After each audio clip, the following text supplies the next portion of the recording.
Yo, what's up guys? Lucky here with another video, and today I'm going to show you guys a bunch of clips from the Devstream episode 2 that came out. I'm going to have it in the description. It's around 48 minutes long. I'm not sure if you guys are going to want to stick around and see it, but it is truly amazing.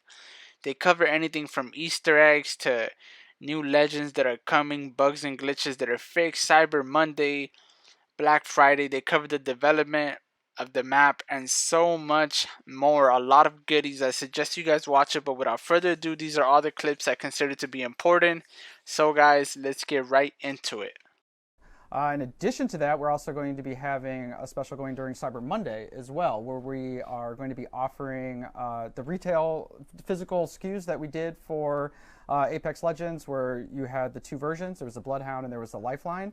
We're going to be offering those digitally, as well as a bundle that puts the two of them together that you can buy digitally as well. So keep an eye out on playapex.com, PlayApex Twitter, where we're going to be promoting and talking about that stuff and having dates that the sales are going. And shout out to, I'll kick things off with an update that we'll have to Firing Range. One of the big requests people have been asking for, give us Friendly Fire. Friendly Fire is coming in our next update to Firing Range, which I'm really excited about. Friendly Fire, it's awesome. Yeah, I think it's going to open up the sandbox a little bit more, which would be cool. And I will add one more thing. There is an Easter egg. That is true. And nobody's found it. That is true. Challenge for everyone out there to find the Easter egg. If no one finds it, maybe we'll drop a clue. Yeah, we'll have to. I've kind of debated on it. Rami, our designer, who worked on a lot of the stuff in Firing Range, I think a day or two after we had shipped it, he kind of called me over to his desk of like, hey, you want to see something cool? And he showed me the Easter egg, and my reaction to it was like, that's in the live game right now. Like, you can go do it. I went back to my desk to load it up my account. And successfully did it. So yes, that's true. There is some fun stuff there. And we didn't even know about it until it was in the game. Which is a very common thing with games. It's been a lot of fun news to talk about. Anything else you guys want to leave fans with here? I wish we could say more. So I'm so excited. It is, yes. It's like we're playing a game that's months in the future. Yep. And it's so exciting. And it's secret. Yep. It's like, how much can we say, Jay? It's really difficult until like the police come in and like pull me out of the room for what I would like. We talk about that because I remember even during the early days when we launched Apex and we were playing World's Edge and the future legends that are out today, and we were like, oh my god, when we hit season 3, like the stuff that's going to be out is amazing, which has been totally true. But now we're in the same boat again as we're charging forward, looking at the future seasons and the things that are in development.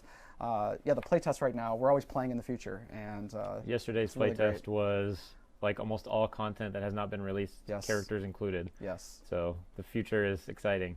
Yeah, especially in the limited time modes front. You know, we've done 4 limited time modes so far with Apex, and we've been playtesting a lot of different types of limited time modes in the playtest recently. So that's just something else to look forward to and expect. That we've got some really, really fun, very creative ideas that are out there that I can't wait for players to see. But when they let me talk about it more, guys, we'll talk about that stuff more for sure. If they find that Easter egg, maybe you could. That Easter egg would probably help. Yeah. We can set up like a challenge reward. Yeah, maybe. Find the Easter egg, unlock marketing information. You get a trailer. Yeah, trailer. Or something. That'd be cool. Sure. That'd be cool. You now have an option in the menu, or a menu option Yes.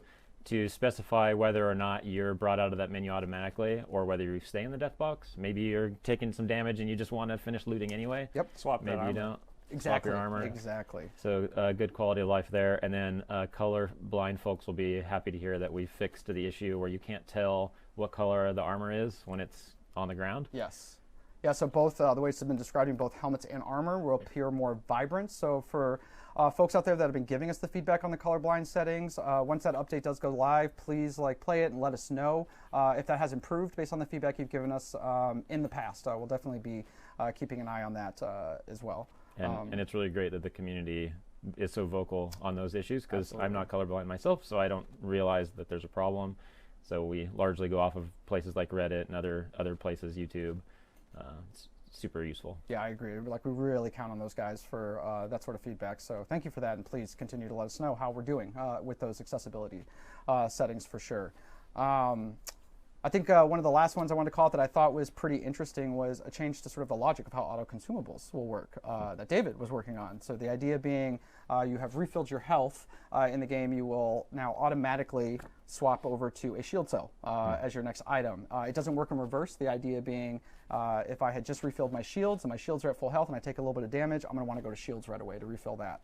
So that'll be something we'll be looking for feedback on as well. If that improves quality of life and just sort of your match flow and decision making, let us know how you feel about that. And we'll have full patch notes. There's bug fixes and other stuff that is going in there as well. So we'll be posting those before the update. And again, just keep an eye out on that for hopefully 12.3. We have announced this week and want to give you a chance to talk a little bit in detail on this. Has been your baby and something that that you've steered. So we have an update coming to progression in the game. So tell us a little bit about that. So we know players have been asking for more Apex packs. And so that's something we want to deliver on for the holiday season.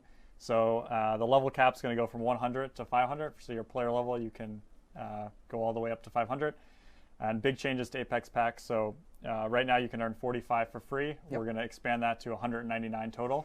So 154 extra Apex packs just by going through the system. So the way it's going to work is from level 2 to 20, you're going to earn 1 Apex pack per level. That's normal as it is now. Okay. From 22 to 300, you're going to earn 1 every other level. Okay. And then from 305 to 500, it's 1 every 5 levels. And you'll notice that if you're level 100 or you're kind of past, hey, that's a change to what you've been used to, right? You earned 1 every 5 levels from 50 to 100, so that'll all be retroactive. So if you passed it, we're going to give you those loot boxes, so you'll log in, you'll have everything there, and then continue on your journey to 500. We did a couple other things. We lowered the XP curve overall from 1 to 100 just a little bit, basically to smooth it out around level 25. We basically had it was very aggressively steeped around 25. It was hard for new players. So we're going to soften it. So around level 60, you'll hit that 18,000 XP, and that'll just be 18,000 thereafter. Nice. Also, every 10 levels past 100, we're going to give you a new badge, and it'll upgrade. They're in the theme of characters per level 100 sets. Okay. So I think 1 to 200 is Pathfinder, let's say, and level 2 to 300 is Lifeline, etc. So in their theme. Then also at the 100th level, so 100, 200, 300, etc., you'll get a gun charm that goes with it. You'll also still get the legend tokens as normal, but big change. So lots of loot boxes, lots of free boxes for players. Lots more leveling up, lots more Apex packs coming your way for each of those two, which is awesome. The retroactive thing is a really nice touch. Yeah, Lee. That's really great. We don't want to be worse off because we made the change, so you should go back and get the stuff you deserve. That's awesome. That's awesome. In addition to that, we have some fun cosmetic stuff coming as well. I'm so excited to show these because they look absolutely amazing. Gun charms.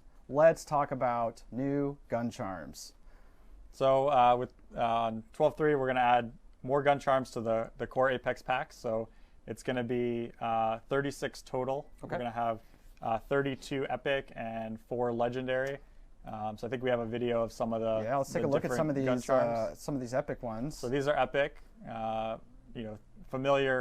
Some familiar things in Apex, as well as some completely new things inspired by characters. And then for the legendaries, they're all bobblehead versions of characters. So Rodrigo killed it on the concepts with these. So good. Definitely something I want on my gun right now. I'm going to 3D print some. Yeah. Just saying, I want a physical.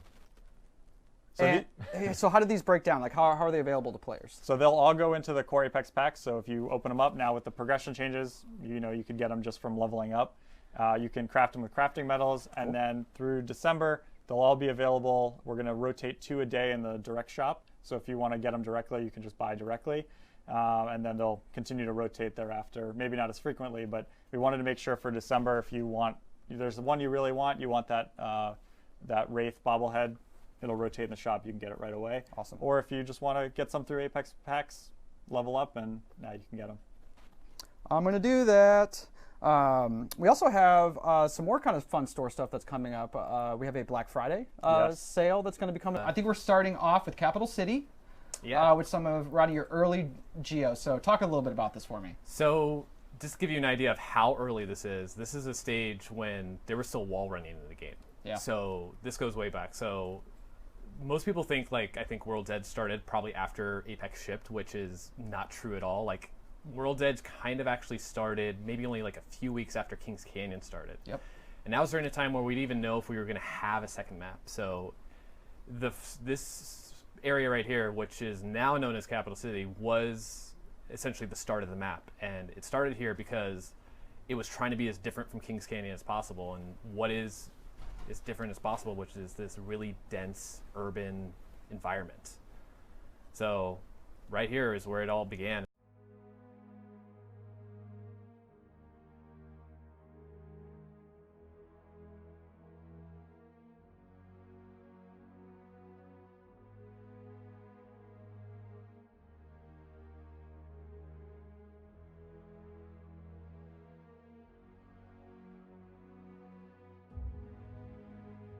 Coming up next,